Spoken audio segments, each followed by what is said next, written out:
Norvēģu ražotāja divāns, guļamais.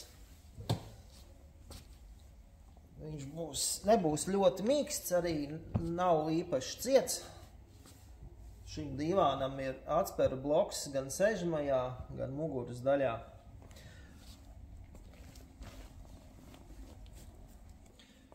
Viegli transformējams mehānisms.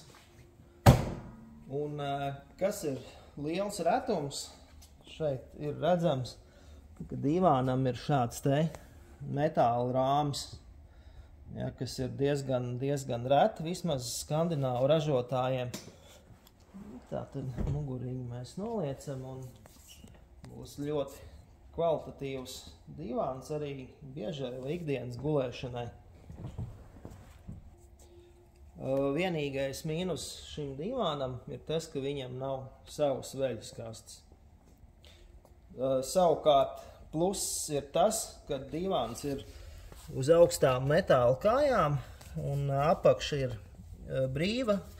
Ja jums ir gadījumā robotiņš, viņš varēs iztīrīt divāna apakšu.